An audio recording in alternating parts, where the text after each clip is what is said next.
ವಿದ್ಯಾರ್ಥಿಗಳೇ, ಈಗ ನಾವು 3ನೇ ಯೂನಿಟ್ ಅಧ್ಯಯನ ಮಾಡುವ 3ನೇ ಅಧ್ಯಾಯ ಇಂಟೀರಿಯರ್ ಆಫ್ ದಿ ಅರ್ತ್, ಭೂಮಿಯ ಅಂತರಾಳ.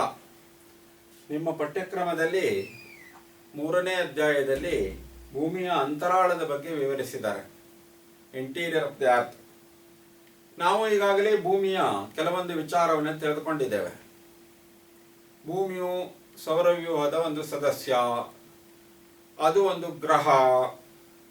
ಅದಕ್ಕೆ 2 ರೀತಿಯ ಚಲನೆಗಳಿವೆ, ದೈನಿಕ ಮತ್ತು ವಾರ್ಷಿಕ ಚಲನೆ. ಆ ಚಲನೆಯ ಕಾರಣದಿಂದ ಹಗಲು ರಾತ್ರಿಗಳು ಉಂಟಾಗ್ತವೆ, ಋತುಮಾನಗಳು ಉಂಟಾಗ್ತವೆ, ವಾಯುಗುಣ ವಲಯಗಳಿಗೆ ಕಾರಣ ಆಗ್ತದೆ ಇತ್ಯಾದಿ ವಿಷಯವನ್ನು ನಾವು ತಿಳಿದುಕೊಂಡಿದ್ದೇವೆ. Already we have studied the preliminary things about the earth. We have studied that earth is a planet. It is made up of land and water, and it has 2 types of movement, that is rotation and revolution. Due to these movements, there are many effects on the earth: changes in season, changes in duration of day and night, and climatic zones are formed by due to revolution. All these things have been studied already. Now let us discuss about the interior of the earth. What is inside the earth? It is a mystery. For a long time, human beings does not any information about what is inside the earth. Earth is made up of which type of materials? That is a very interesting thing. ವಿದ್ಯಾರ್ಥಿಗಳೇ, ಭೂಮಿಯ ಬಗ್ಗೆ ತಿಳಿದುಕೊಳ್ಳುವಂಥ ಕುತೂಹಲ ಮನುಷ್ಯನಿಗೆ ಮೊದಲಿನಿಂದಲೂ ಇತ್ತು. ಭೂಮಿಯು ಅವನ ವಾಸಸ್ಥಳ. ಭೂಮಿಯ ಮೇಲಿದೆ, ಕಣ್ಣಿಗೆ ಕಾಣುತ್ತದೆ. ನೆಲ ಇದೆ, ನೀರಿದೆ, ಗುಡ್ಡ ಬೆಟ್ಟಗಳಿವೆ, ಕಣಿವೆಗಳಿವೆ, ಮೈದಾನಗಳಿವೆ, ಮರುಭೂಮಿಗಳಿವೆ, ಅರಣ್ಯಗಳಿವೆ, ಪ್ರಾಕೃತಿಕ ಅಂಶಗಳು, ಮಾನವ ನಿರ್ಮಿತ ಅಂಶಗಳು ಎಲ್ಲ ಕಣ್ಣಿಗೆ ಕಾಣುತ್ತವೆ. ದೃಗ್ಗೋಚರ ಅದು. It is visible. What is on the upper surface, it is visible. We can witness it. ನಮಗೆ ಸಾಕಷ್ಟು ಕಂಡು ಬರ್ತದೆ, ಎವಿಡೆನ್ಸ್ಗಳೆಲ್ಲ ಇವೆ. ಯಾಕೆ ಇದೆ ಅನ್ನೋದು ಕೂಡ ನಮಗೆ ಗೊತ್ತಿದೆ. ಆದರೆ ಭೂಮಿಯ ಒಳಗಡೆ ಏನಿದೆ, what is inside the earth, what is in the interior of the earth, it was A very interesting mystery. ಭಾಳ ನಿಗೂಢ ರಹಸ್ಯ ಆಗಿತ್ತು. It was A mystery. ಕುತೂಹಲ, ನಿಗೂಢ ರಹಸ್ಯ. ಏನಿದೆ ಅದರಲ್ಲಿ, ಚಿದಂಬರ ರಹಸ್ಯ ಅಂತ ಹೇಳ್ತಾರಲ್ಲ, ಭಾಳ ಕೌತುಕದ ವಿಷಯ ಅದು. ಹಿಂದೆ ಏನು ಗೊತ್ತಿರಲಿಲ್ಲ. ಅಧ್ಯಯನವು ಯಾಕೆ ಬೇಕು? ಭೂಮಿಯ ಒಳಗೆ ಏನಿದೆ, what is inside the earth, what is in the interior of the earth, what is essential of study to know the solid, liquid and gases materials of the earth. ಭೂಮಿಯ ಮೇಲೇನು ಘನ, ದ್ರವ, ಅನಿಲಗಳಿವೆ, ಅದನ್ನು ನಾವು ತಿಳ್ಕೊಳ್ಬೇಕು ಅಂದರೆ ನಮಗೆ ಅಂತರಾಳ ಬೇಕು. ಭೂಮಿಯ ಒಳಗೆ ಏನಿದೆ ಅನ್ನೋದನ್ನು ನಾವು ತಿಳ್ಕೊಂಡ್ರೆ ಭೂಮಿಯ ಹೊರಗಿನ ಅಧ್ಯಯನಕ್ಕೂ ಅನುಕೂಲ ಆಗ್ತದೆ.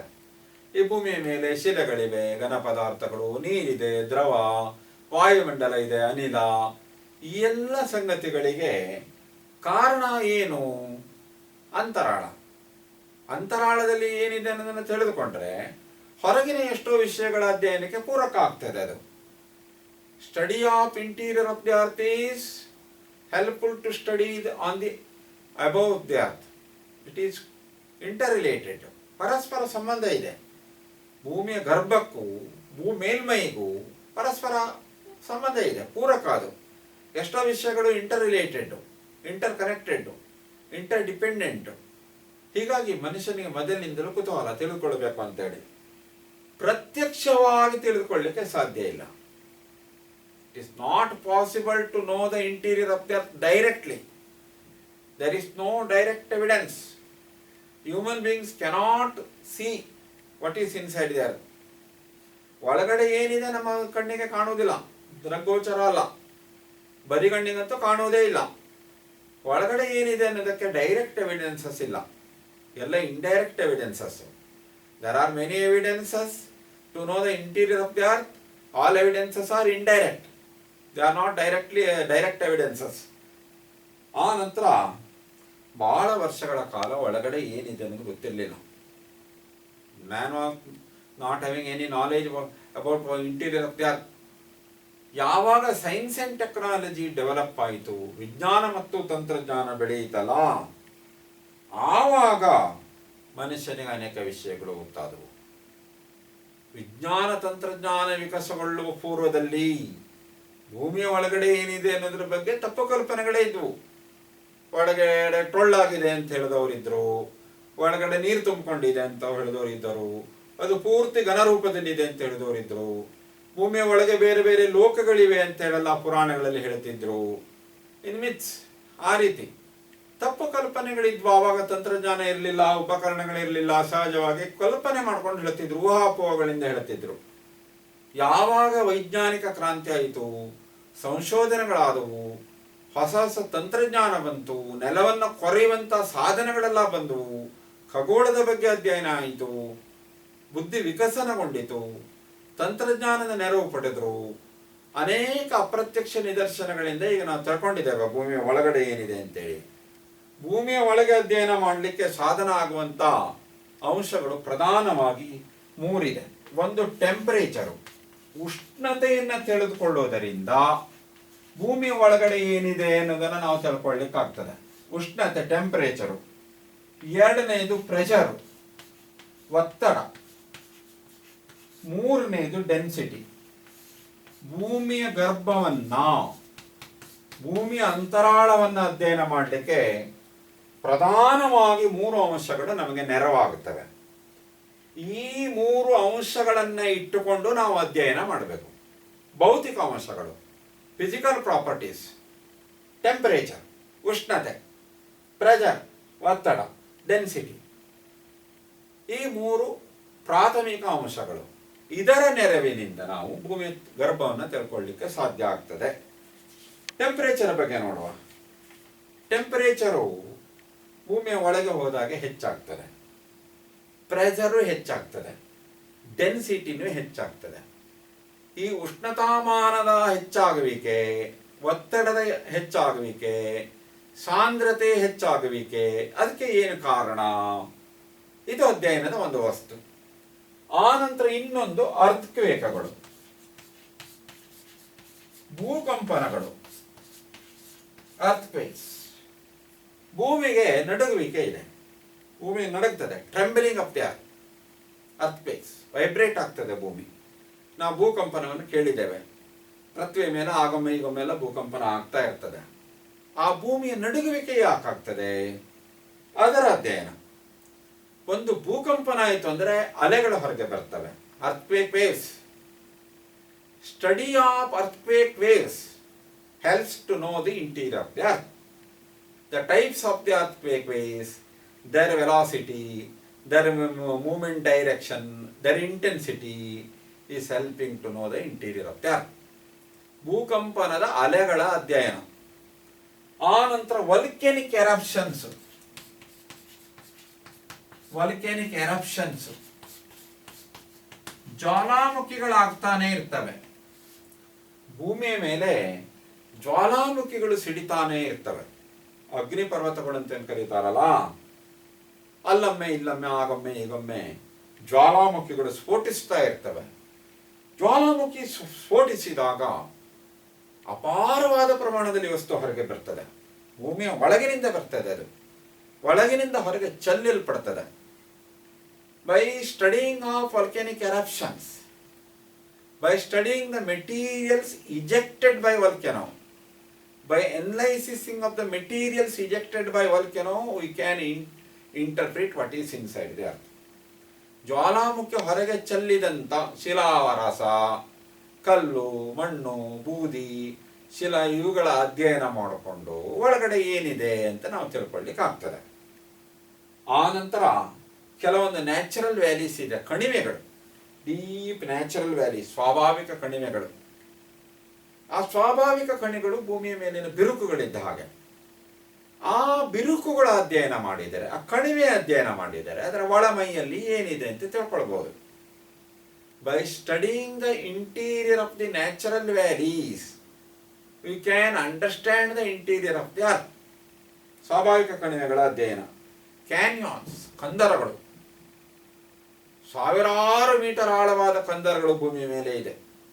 ಕ್ಯಾನ್ಯಾನ್ಸ್, gorges V shaped valleys, U shaped valleys, deepest valleys ಎಲ್ಲ ಇದೆ. ನದಿ ಕಂದರಗಳಿವೆ, ಪರ್ವತ ಮಧ್ಯಭಾಗದಲ್ಲಿ ಕಣಿವೆಗಳಿವೆ. ಆ ಕಣಿವೆಗಳು ಒಂದು ಇಣುಕು ನೋಟವನ್ನು ಕೊಡ್ತವೆ ನಮಗೆ ಪೃಥ್ವಿಯ ಗರ್ಭದ ಬಗ್ಗೆ, ಪೃಥ್ವಿಯ ಅಂತರಾಳದ ಬಗ್ಗೆ.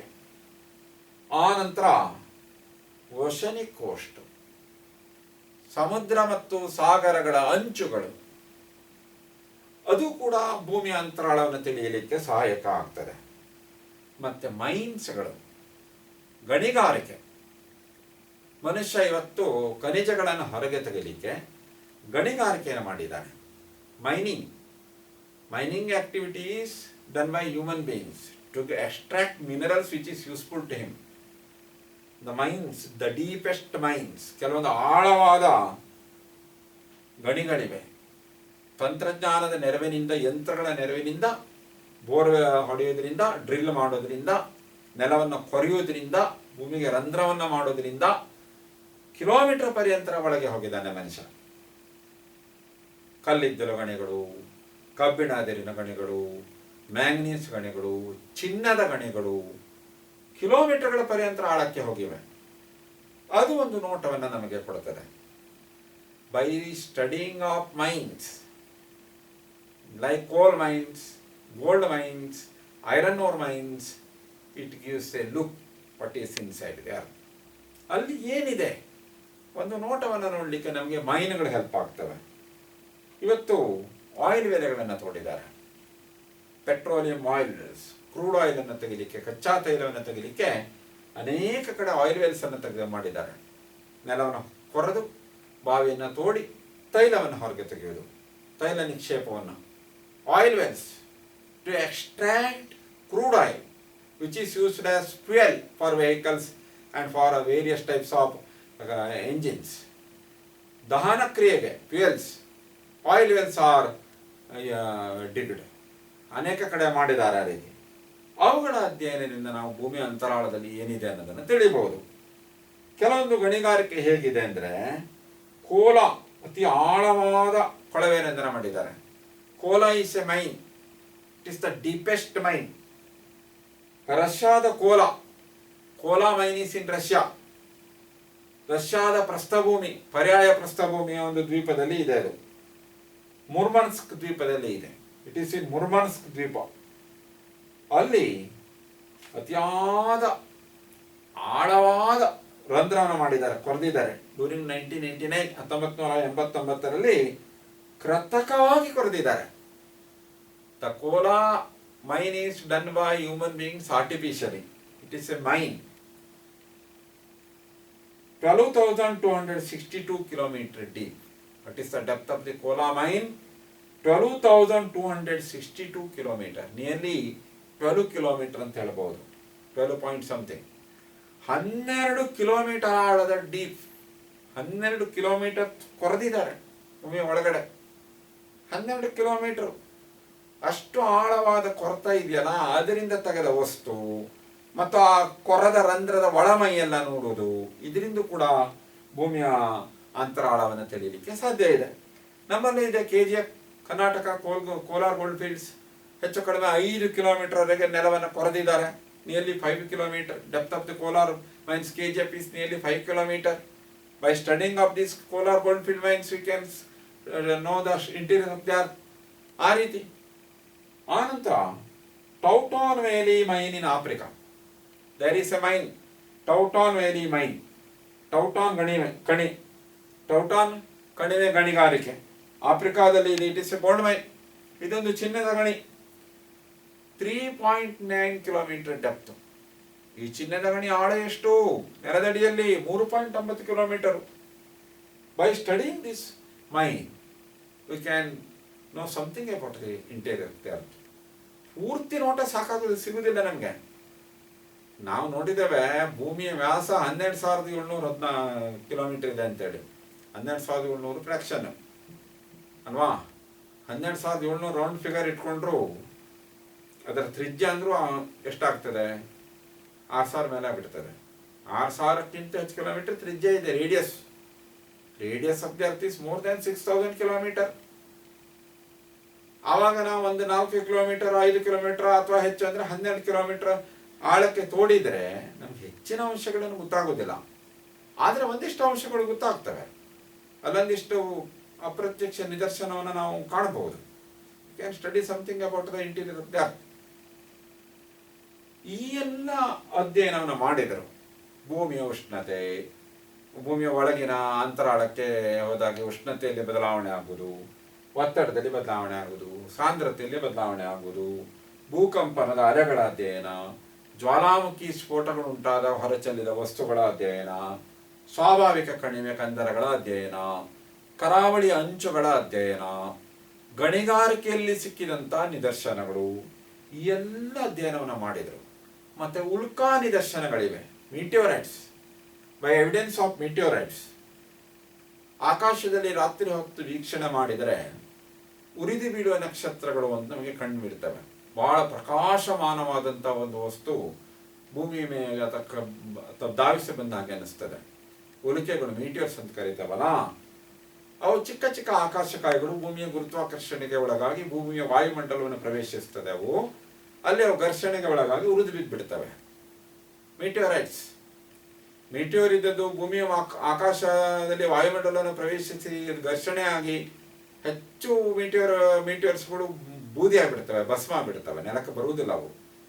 ಕೆಲವೊಮ್ಮೆ ದೊಡ್ಡ ದೊಡ್ಡ ಮೀಟಿಯೋರ್ಸ್ಗಳು, ಬೃಹತ್ ಗಾತ್ರದ ಮೀಟಿಯೋರ್ಸ್ಗಳು ನೆಲಕ್ಕೆ ಬಂದು ಅಪ್ಪಳಿಸಿದ್ದುಂಟು. ಆವಾಗ ಅದನ್ನು ಮೀಟಿಯೋರೈಟ್, ಉಲ್ಕಾ ಶಿಲೆ ಅಂತ ಕರೀತಾರೆ. ಮೀಟಿಯೋರ್ is a heavenly body. Earth is a heavenly body. By studying the composition and structure of meteorite, we can guess the interior of the earth. We can realize something by studying meteorite. ಉಲ್ಕಾಶಿಲೆಗಳ ರಚನೆ ಮತ್ತು ಸಂಯೋಜನೆಯನ್ನು ತಿಳಿಯುವುದರಿಂದ, ಅವುಗಳ ಭೌತಿಕ ಗುಣಧರ್ಮವನ್ನು ತಿಳಿಯುವುದರಿಂದ ನಮಗೆ ಭೂಮಿಯ ಬಗ್ಗೆ ಅಧ್ಯಯನ ಮಾಡಲಿಕ್ಕಾಗ್ತದೆ. ಯಾಕಂದರೆ ಉಲ್ಕೆಗಳು, ಗ್ರಹಗಳು, ಉಪಗ್ರಹಗಳು, ಧೂಮಕೇತುಗಳು ಇವೆಲ್ಲವೂ ಒಂದೇ ಪರಿವಾರಕ್ಕೆ ಸೇರಿದ್ದು. All are heavenly bodies in the sky. ಹೀಗಾಗಿ ಅಲ್ಲಿಂದ ಕೂಡ ಕೆಲವೊಂದು ನಿದರ್ಶನಗಳು ಸಿಗ್ತವೆ. ಉಲ್ಕಾಶಿಲೆಗಳ ಅಧ್ಯಯನದಿಂದ ನಾವು ಕೆಲವೊಂದು ವಿಚಾರವನ್ನು ತಿಳ್ಕೊಳ್ಬಹುದು. ಈ ರೀತಿ ಅಧ್ಯಯನದಿಂದ ನಮಗೆ ಭೂಮಿಯ ಅಂತರಾಳದ ಬಗ್ಗೆ ಕೆಲವೊಂದು ವಿಷಯಗಳು ಗೊತ್ತಾಗಿದೆ. We have studied about structure and composition of the interior of the earth. ಇಲ್ಲಿ ಪ್ರಧಾನವಾಗಿ ಕಂಡುಬರುವುದು ಟೆಂಪರೇಚರು, ಪ್ರೆಷರು, ಡೆನ್ಸಿಟಿ. ಟೆಂಪರೇಚರ್ ಹೇಗಿದೆ ಅಂದರೆ, ನೀವು ಭೂಮಿ ಆಳಕ್ಕೆ ಹೋದಾಗ ಉಷ್ಣತೆ ಹೆಚ್ಚಾಗ್ತಾ ಹೋಗ್ತದೆ. ಭೂಮಿಯ ಆಳಕ್ಕೆ ಹೀಗೆ ಕೆಳಗೆ ಇಳಿತಾ ಹೋದರೆ ನೀವು 30 ಮೀಟರ್ 32 ಮೀಟರ್ಗೆ 1 ಡಿಗ್ರಿ ಸೆಂಟಿಗ್ರೇಡ್ ಟೆಂಪರೇಚರ್ ಆಗ್ತದೆ.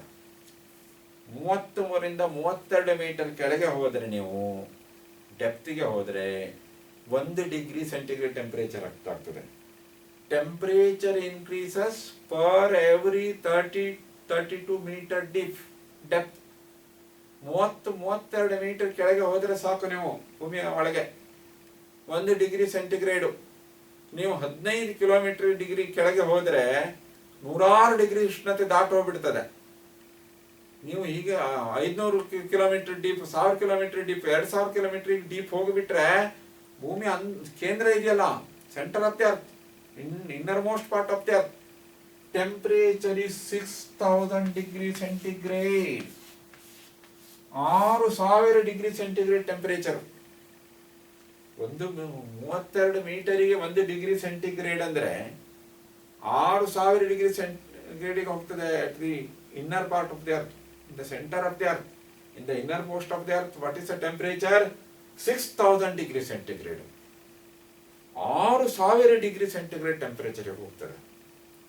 100 ಡಿಗ್ರಿ ಸೆಂಟಿಗ್ರೇಡ್ ಟೆಂಪರೇಚರ್ಗೆ ನೀರಾವಿ ಆಗ್ತದೆ ಅಂತ ನಾವು ನೋಡಿದ್ದೇವೆ. ಅಷ್ಟು ಟೆಂಪರೇಚರ್ ಹೆಚ್ಚಾಗ್ತಾ ಹೋಗ್ತದೆ. ಅದಕ್ಕಾಗಿ ಭೂಮಿಯನ್ನು ತೋಡುವಾಗ, ಬಾವಿ ತೋಡುವಾಗಲ್ಲ, ತೋಡ್ತಾ ಕೆಳಗೆ ಹೋದಾಗ ಸೆಕೆ ಆಗ್ತದೆ ಅಂತ ಹೇಳ್ತಾರೆ, ಧಗೆ ಆಗ್ತದೆ, ಉಷ್ಣತೆ ಹೆಚ್ಚಾಗ್ತದೆ ಅಂತ ಹೇಳ್ತಾರೆ. ಒಂದು 50 ಅಡಿ 70 ಅಡಿ 100 ಅಡಿಗೆ ಅಷ್ಟು ಸೆಕೆ ಆಗ್ತದೆ. ಈಗ ಉಷ್ಣತೆ ಹೆಚ್ಚಾಗ್ತಾ ಹೋದಿರೋದ್ರಿಂದ ಸೆಕೆ ಆಗ್ತದೆ ಅದು. ಹೀಗಾಗಿ ಏನಾಗ್ತದೆ, ಭೂಮಿ ಅಂತರಾಳದಲ್ಲಿ 6000 ಡಿಗ್ರಿ ಸೆಂಟಿಗ್ರೇಡ್ ಟೆಂಪರೇಚರ್ ಇದೆ. ಎಷ್ಟು ಉಷ್ಣತೆ ಇರಬಹುದು ಅದು ಅಲ್ವಾ? ಆ ನಂತರ ಪ್ರೆಷರ್, ಒತ್ತಡ ಇಷ್ಟು ಇದಿದೆ ನೋಡಿ, ಬಿಡುತ್ತಿದೆ ಭೂಮಿ. 6,000 ಕಿಲೋಮೀಟರ್ಗಿಂತ ಹೆಚ್ಚಿನ ತ್ರಿಜ್ಯ. ಭೂಮಿಯ ಕೇಂದ್ರದ ಮೇಲೆ ಎಷ್ಟು ಒತ್ತಡ ಬೀಳಬಹುದು? ಅಪಾರವಾದ ಒತ್ತಡ ಬೀಳ್ತದೆ. ಇದು ಟೊಳ್ಳಾಗಿಲ್ಲ, ಶಿಲಾಸ್ತರಗಳಿವೆ, ಶಿಲಾದ್ರವ್ಯಗಳಿವೆ. ಆ ಒತ್ತಡ ಒಂದು ಕಾರಣ. ಭೂಮಿಯ ಒಳಗೆ ಹೋದಾಗೆ as we go inside the earth, pressure also increases. As we go interior of the earth, temperature increases, pressure increases. Due to the pressure of the outer rock stratas, ಶಿಲಾಸ್ತರಗಳ ಒತ್ತಡ, pressure increases, temperature as well as pressure increases. ಇದರಿಂದ ಏನಾಗ್ತದೆ? Pressure increase ಆಗೋದ್ರಿಂದ density also increases, ಸಾಂದ್ರತೆ ಕೂಡ ಹೆಚ್ಚಾಗ್ತಾ ಹೋಗ್ತದೆ. ಭೂಮಿಯ ಮೇಲ್ಪದರಿಗಿಂತಲೂ ಆಳಕ್ಕೆ ಹೋದಾಗೆ ವಸ್ತುಗಳು ತೂಕ ಹೆಚ್ಚು, ದ್ರವ್ಯರಾಶಿ ಹೆಚ್ಚು, ಡೆನ್ಸಿಟಿ ಹೆಚ್ಚು. ಒಂದು ಘನ ಸೆಂಟಿಮೀಟರ್, ಒಂದು ಘನ ಸೆಂಟಿಮೀಟರ್ ಉದ್ದ ಅಗಲ ದಪ್ಪ, ಒಂದು ಘನ ಸೆಂಟಿಮೀಟರಿಗೆ ಎಷ್ಟು ದ್ರವ್ಯರಾಶಿ ಇದೆ ಅದನ್ನು ಡೆನ್ಸಿಟಿ ಹೇಳ್ತಾರೆ. Gram per cubic centimetre, gram per cubic centimetre is called as density, ದ್ರವ್ಯರಾಶಿ. ಒಂದು ಘನ ಚದರ್ ಸೆಂಟಿಮೀಟರ್ಗೆ ಎಷ್ಟು ದ್ರವ್ಯರಾಶಿ ಇದೆ, ಎಷ್ಟು ಒಂದು ಗ್ರಾಮ್ನಲ್ಲಿ ಹೇಳ್ತಾರೆ. One gram per 1 cubic centimetre, ಅದಕ್ಕೆ ಹೋಲಿಸಿ ಹೇಳ್ತಾರೆ. ಅಷ್ಟು ದ್ರವ್ಯರಾಶಿ ಹೆಚ್ಚಾಗ್ತಾ ಹೋಗ್ತದೆ, ವಸ್ತುಗಳು ಭಾರ ಆಗ್ತಾ ಹೋಗ್ತದೆ. ಭೂಮಿಯ ಹೊರಮೈಗಿಂತನೂ ಒಳಗೆ ಹೋದಾಗೆ ವಸ್ತುವಿನ ಭಾರ ಹೆಚ್ಚಾಗ್ತಾ ಹೋಗ್ತದೆ. ಈ ಟೆಂಪರೇಚರು, ಪ್ರೆಷರು, ಡೆನ್ಸಿಟಿ ಬಹಳ ಮಹತ್ವದ ಅಂಶಗಳು. ಆಳಕ್ಕೆ ಹೋದಾಗೆ ಉಷ್ಣತೆ ಹೆಚ್ಚಾಗ್ತದೆ, ಒತ್ತಡ ಹೆಚ್ಚಾಗ್ತದೆ, ದ್ರವ್ಯರಾಶಿ ಹೆಚ್ಚಾಗ್ತದೆ. ಅದಕ್ಕೆ ಭೂಮಿಯ ಮೇಲ್ಮೈ ಮೇಲೆ ಏನು ಶಿಲೆಗಳು ಸಿಗ್ತಾವಲ್ಲ ಅವುಗಳ ದ್ರವ್ಯರಾಶಿ ಕಡಿಮೆ, ಒಳಕ್ಕೆ ಹೋದಾಗೆ ದ್ರವ್ಯರಾಶಿ ಹೆಚ್ಚು, ವಸ್ತುವಿನ ಭಾರ ಹೆಚ್ಚು, ಕಲ್ಲಿನ ಭಾರ ಹೆಚ್ಚು, ಶಿಲೆಗಳ ಭಾರ ಹೆಚ್ಚು, ಶಿಲಾಪಾಕದ ಭಾರ ಹೆಚ್ಚು. ಆ ರೀತಿ ಈ ಭೂಮಿ ಮೂಲತಃ ಒಂದು ಉರಿಯುವ ಅಗ್ನಿಗೋಳಾಗಿತ್ತು, ಬರ್ನಿಂಗ್ ಮಾಸ್ ಆಫ್ ಗ್ಯಾಸ್. ಏನಂದ್ರೆ ಉಗಮ ಪೂರ್ವದಲ್ಲಿ ಈಗಿನಾಗೆ ಅದರಲ್ಲಿ ಘನ, ದ್ರವ, ಅನಿಲ ಎಲ್ಲ ಇರಲಿಲ್ಲ. ಒಂದು ಉರಿಯುವ ಅನಿಲಗೋಳವಾಗಿತ್ತು. ಉರಿಯುವ ಅನಿಲಗೋಳ, ವಾಯುವಿನ ರಾಶಿ, ಬೆಂಕಿ ಹೊತ್ಕೊಂಡು ಉರಿಯುವಂತ ವಾಯುವಿನ ರಾಶಿ. ಡ್ಯೂ ಟು ರೊಟೇಷನ್, ತನ್ನ ಅಕ್ಷದ ಗುಂಟದು ಚಲಿಸ್ತದಲ್ಲ, ಸ್ಪೀಡಾಗಿ ತನ್ನ ಅಕ್ಷದ ಗುಂಟ ಚಲಿಸುವುದರಿಂದ, ನಿರಂತರ ಚಲಿಸುವುದರಿಂದ, due to radiation temperature is lot, heat is lost. ತನ್ನ ಅಕ್ಷದ ಗುಂಟ ಚಲಿಸುವುದರಿಂದ ಏನಾಯ್ತು? ಅದು ತನ್ನ ಉಷ್ಣತೆಯನ್ನು ಕಳೆದುಕೊಳ್ತಾ ಆಯಿತು. Temperature or heat is lost due to rotation along its own axis. ಕೋಟ್ಯಾಂತರ ವರ್ಷಗಳಾಗಿದೆ ಅದಕ್ಕೆ. ಉರಿಯುವ ಅಗ್ನಿಗೋಳವು ಕೂಲಾಗಲಿಕ್ಕೆ ಕೋಟ್ಯಾಂತರ ವರ್ಷ, millions of year. It was a rotating mass of gases. ಆ ರೀತಿ gradually temperature decrease, heat decrease due to radiation, due to rotation along its own axis. ಆ ನಂತರ ಟೆಂಪರೇಚರ್ ಕಮ್ಮಿ ಆಗ್ತಾ ಗ್ಯಾಸಿಯಸ್ ಮಾಸ್ ಕೂಲ್ ಆಗ್ತಾ ಲಿಕ್ವಿಡ್ ಸ್ಟೇಜಿಗೆ, ಸಾಲಿಡ್ ಸ್ಟೇಜಿಗೆ ಬಂದು ಈಗಿನ ರೂಪಕ್ಕೆ ಪೃಥ್ವಿ ಬಂದಿದೆ. ಕೋಟ್ಯಾಂತರ, ನಾವು ಭೂಮಿ ಆಯಸ್ಸು 4.6 ಬಿಲಿಯನ್ ಇಯರ್ ಅಂತ ನೋಡ್ತೇವೆ. 460 ಕೋಟಿ ವರ್ಷ. 460 ಕೋಟಿ ವರ್ಷದಲ್ಲಿ ನಾವು ಈಗಿನ ಭೂಮಿಯ ರಚನೆ ಮತ್ತು ಸಂಯೋಜನೆಯನ್ನು ಹೊಂದಿದ್ದೇವೆ. ಹೊರಮೈ ಘನ ರೂಪದಲ್ಲಿ ಇರುವುದು, ಅಡಿಯಲ್ಲಿ ಶಿಲಾಸ್ತರಗಳಿರುವುದು, ಅಡಿಯಲ್ಲಿ ದ್ರವ ರೂಪದಲ್ಲಿ ಇರುವುದು, ಮತ್ತು ಕೇಂದ್ರದಲ್ಲಿ ಇನ್ನೂ ಹೆಚ್ಚು ಭಾರವಾದ ಶಿಲಾಸ್ತರಗಳಿರುವುದು, ಶಿಲಾದ್ರವ ರಸಗಳಿರುವುದು. ಅದರ ಬಗ್ಗೆ ಮತ್ತೆ ಹೆಚ್ಚಿನ ಅಧ್ಯಯನ ನಾವು ಮಾಡ್ತಾ ಹೋಗುವ. ಹೀಗಾಗಿ ಏನಾಗ್ತದೆ, ಭೂಮಿಯ ಅಂತರಾಳದ ಅಧ್ಯಯನದ ಬಗ್ಗೆ ಇವತ್ತು ಸಾಕಷ್ಟು ಮಹತ್ವ ಇದೆ. ಅನೇಕ ವಿಷಯಗಳು ಅಲ್ಲಿ ಗೊತ್ತಾಗ್ತಾ ಹೋಗಿದೆ. ಅರ್ಥಕ್ವೇಕ್ನ ವೇವ್ಸನ್ನೆಲ್ಲ ಮೆಜರ್ ಮಾಡುವಂಥ ಇನ್ಸ್ಟ್ರೂಮೆಂಟ್ಗಳೆಲ್ಲ ಬಂದಿದ್ದಾವೆ. There are various instruments to measure the intensity of earthquakes. ಅದರಿಂದಲ ಅನೇಕ ವಿಚಾರಗಳು ನಮಗೆ ಗೊತ್ತಾಗ್ತಾ ಹೋಗಿದೆ. ಪ್ರಧಾನವಾಗಿ ಭೂಮಿಯನ್ನು 3 ಲೇಯರಲ್ಲಿ ವರ್ಗೀಕರಿಸ್ತಾರೆ. ಭೂಮಿಯ ಅಂತರಾಳವನ್ನು ಅಧ್ಯಯನ ಮಾಡಬೇಕಿದ್ರೆ ಪ್ರಧಾನವಾಗಿ 3 ಲೇಯರ್ಗಳು: ಲಿಥೋಸ್ಪಿಯರ್, ಪೈರೋಸ್ಪಿಯರ್, ಬೆರಿಸ್ಪಿಯರ್. ಶಿಲಾಗೋಳ, ಮಿಶ್ರಗೋಳ, ಕೇಂದ್ರಗೋಳ. Crust, mantle, core. ಭೂಮಿಯ ಅಂತರಾಳವನ್ನು ಯಾವ ರೀತಿ ವರ್ಗೀಕರಿಸ್ತಾರೆ ಅಂತ ಭೂಮಿಯನ್ನು 3 ವಲಯಗಳಲ್ಲಿ ವಿಂಗಡಿಸ್ತಾರೆ, ಲೇಯರ್ಸ್. ಮೊದಲನೇದಾಗಿ ಲಿಥೋಸ್ಪಿಯರ್, ಶಿಲಾಗೋಳ. Lithosphere first one. Second one mantle. Third one is core. ಕೇಂದ್ರಗೋಳ. ಭೂಮಿಯನ್ನು 3 ವಲಯಗಳಲ್ಲಿ ವರ್ಗೀಕರಿಸ್ತಾರೆ. ಲಿಥೋಸ್ಪಿಯರ್ ಶಿಲಾಗೋಳ, ಮ್ಯಾಂಟ್ಲ್ ಅಂದರೆ ಮಿಶ್ರಗೋಳ, ಕೋರ್ ಅಂದರೆ ಕೇಂದ್ರಗೋಳ. 3 ಲೇಯರ್ಸ್: ಲಿಥೋಸ್ಪಿಯರ್, ಮ್ಯಾಂಟ್ಲ್, ಕೋರ್. ಇದನ್ನೇ ಕ್ರಸ್ಟ್ ಅಂತ ಕೂಡ ಕರೀತಾರೆ, ಕವಚ. Lithosphere is also called as crust, ಕವಚ. ತೊಗಟೆ ಇದ್ದಾಗೆ, ಹಣ್ಣಿನ ಸಿಪ್ಪೆ ಇದ್ದಾಗೆ. ಆ ನಂತರ ಬರುವುದು ಮಿಶ್ರಗೋಳ, ಮ್ಯಾಂಟ್ಲ್. ಕೇಂದ್ರ ಭಾಗದಲ್ಲಿ ಇರುವುದು ಕೇಂದ್ರಗೋಳ. Lithosphere, pyrosphere, barysphere. It is also called as lithosphere, pyrosphere, barysphere, ಅಥವಾ ಕ್ರಸ್ಟ್, ಮ್ಯಾಂಟ್ಲ್, ಕೋರ್. ಆ ರೀತಿ 3 ರೀತಿಯಲ್ಲಿ ಇದನ್ನು ವರ್ಗೀಕರಿಸ್ತಾರೆ. ನಾವು ಮುಂದಿನ ತರಗತಿಯಲ್ಲಿ ಆಕೃತಿ ಸಹಿತವಾಗಿ ಪ್ರತಿಯೊಂದು ವಲಯವನ್ನು ಕಲಿತಾ ಹೋಗುವ. Thank you.